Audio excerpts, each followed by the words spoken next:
जय सद्गुरुदेव।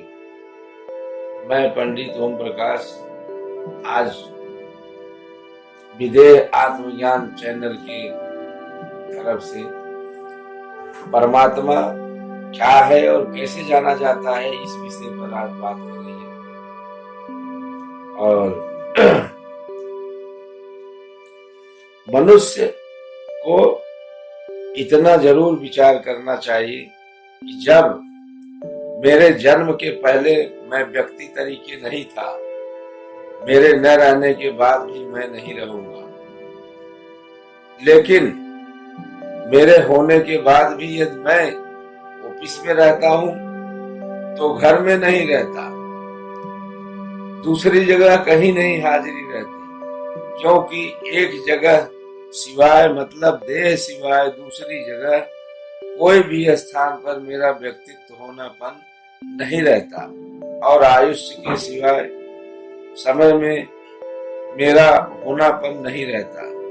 इसका मतलब यह है कि हम एक देशी और अनित्य हैं, जबकि परमात्मा नित्य और सर्वत्र। हमारे जन्म के पहले परमात्मा था, लेकिन परमात्मा के स्वरूप को अनुभव करने वाला मैं नहीं था। मेरे न रहने के बाद परमात्मा तो रहने वाला है, लेकिन परमात्मा को जानने वाला मैं नहीं रहूंगा। लेकिन आज मैं भी हूं और परमात्मा भी है।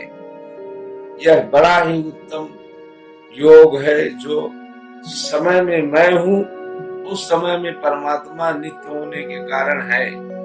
परमात्मा को पाने के लिए इंतजार करने की जरूरत नहीं है, क्योंकि जिस शरीर रूपी स्थान पर मैं हूं, सर्वत्र होने के कारण परमात्मा भी उसी जगह पर है। इसलिए परमात्मा को ढूंढने की कोई जरूरत नहीं है, कहीं जाने की जरूरत नहीं है परमात्मा को ढूंढने के लिए। कुछ लोग कहते हैं कि परमात्मा मनुष्य में हो तो मनुष्य में गलत विचार क्यों पैदा होता है, झूठ क्यों बोलता है, परमात्मा को क्यों नहीं जानता। ऐसा कहने वाला मनुष्य खुद में रहने वाला आत्मस्वरूप परमात्मा को वास्तविक रूप से नहीं जानता, क्योंकि उसको अपना व्यक्तित्व सिद्ध है, परमात्मा पद सिद्ध नहीं है। ऐसे लोग गलत विचार रखने का, झूठ बोलने का, गलत कर्मों करने का छूट लेते हैं।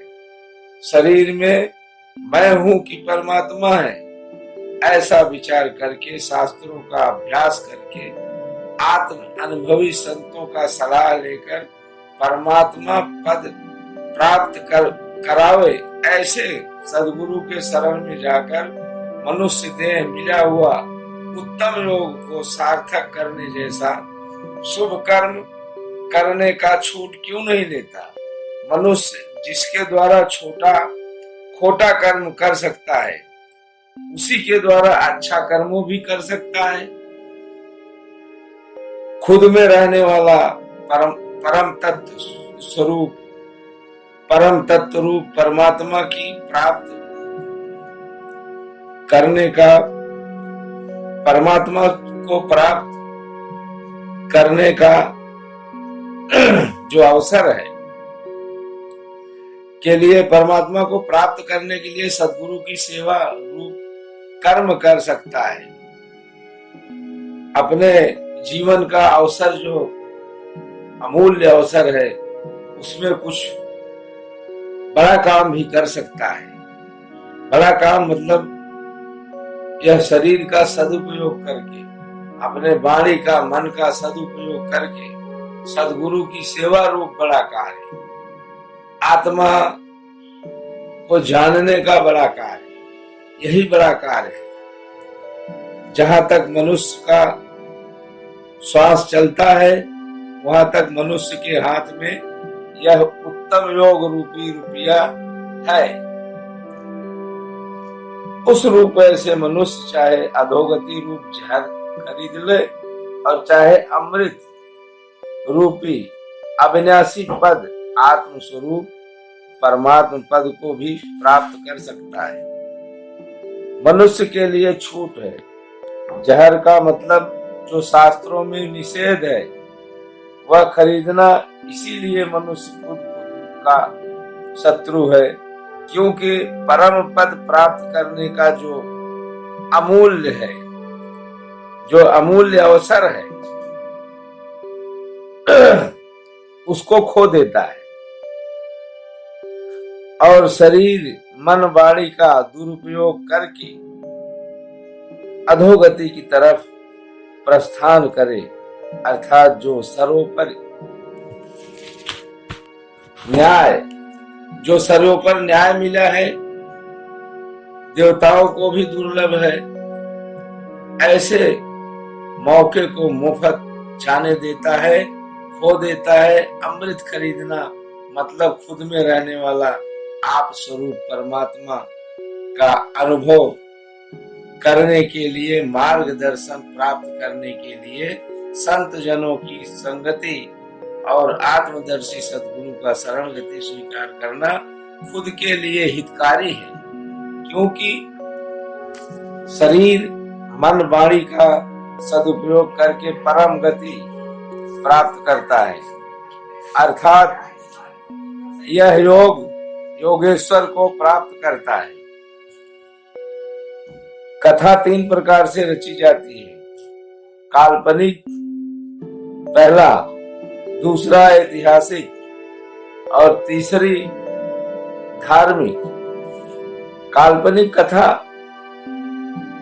पात्र, स्थान, समय सब कल्पना होता है। ऐतिहासिक कथा पात्र, समय, स्थान भूतकाल में होता है। धर्मशास्त्र की कथा कल्पना के इतिहास नहीं, यह तो खुद में खुद को परिचय कराने वाला खुद का संदेश है, खुद का संदेश है। धर्मशास्त्र में पात्रों का जो नाम है वह व्यक्ति का नाम नहीं, यह तो व्यक्तित्व में रहने वाला विभिन्न भावों का है। जैसे रामायण में श्री राम नाम परमात्मा का ही है। अवरी का मतलब आसुरी संपत्ति के विचार वाले के यहाँ नहीं गए। सबरी मतलब दैवी संपत्ति वाले के यहाँ पधारे, अर्थात अनुभव में आए। जैसे श्रीमद् भागवत गीता में श्री कृष्ण नाम परमात्मा का है। परमात्मा का अविनाशी अंश जीवात्मा को समझिए। परमात्मा का अविनाशी अंश जीवात्मा को समझिए। परमात्मा सब में समभाव से रहते हैं, परंतु जीव रूप प्राणी परमात्म पद को अहंता तरीके मैं करता हूँ स्वीकार कर लिया है, अर्थात जहाँ परमात्म पद है वहीं अहम पद का स्थापना कर लिया है। इसलिए जीव रूपी प्राणी को परमात्म पद का अनुभव नहीं होता। महाभारत में मात्र अर्जुन को ही विषाद था, ऐसा नहीं, बल्कि प्रकृति में स्वभाव को लेकर परमात्मा के सभी अंश विषादमय हैं। इसमें अन्य योनि के प्राणियों से ज्यादा मनुष्य तो रीति रिवाज, सगा संबंधी, कायदा मर्यादा, व्यवहार, मान अपमान को लेकर विषाद में पड़ा रहता है। विषाद खत्म करने के विचार में सुयोग अर्थात मनुष्य जन्म को परमात्म पद को पाने का साधन और भव बाटी में से बाहर निकलने का अवसर जो है, भव बाटी से बाहर निकलने का अवसर है, वह व्यर्थ चला जा रहा है।